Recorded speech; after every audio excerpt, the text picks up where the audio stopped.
নির্বাচনে হয়নি এবং তারা চিরদিন থাকবে মনে করেই যে আল্লাহ পাক আমাদেরকে এই দেশে বিজয় দিয়েছেন আমরা জীবনে কল্পনাও করিনি।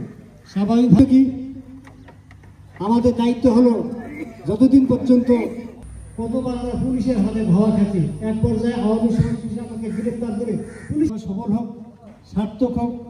আপনাদের এই চেষ্টা প্রচেষ্টাকে আল্লাহ কবুল করে নেন। শেষ করতেছি। আসসালামু আলাইকুম রহমতুল্লাহি ওয়া বারাকাতুহু। ওয়ালাইকুম আসসালাম রাহমাতুল্লাহি ওয়া বারাকাতুহু। হুজুরকে তার মূল্যবান বক্তব্য পেশ করার জন্য এই পর্যায়ে আমাদের সামনে বক্তব্য নিয়ে আসতেছে, বক্তব্য পেশ করতেছেন হাকিমপুর উপজেলার আউযুবিল্লাহি মিনাশ শাইতানির রাজিম।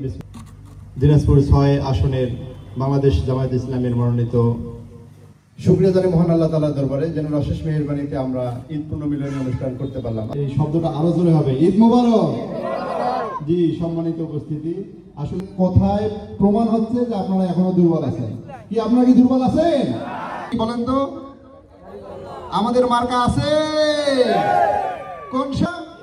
ইনশাআল্লাহ আপনাদের আহ্বান জানাই এবং আমরা আমাদের হাকিম মুসল্লি গত কয়েকদিন আগে ঈদুল আজহার নামাজ আদায় করেছি। আলহামদুলিল্লাহ, আমি অনুরোধ করব, আমরা যে কথাগুলি শুনলাম, এই বাংলাদেশ অন্তর্বর্তীকালীন সরকার জাতীয় নির্বাচনের একটা শিডিউল ঘোষণা করেছে।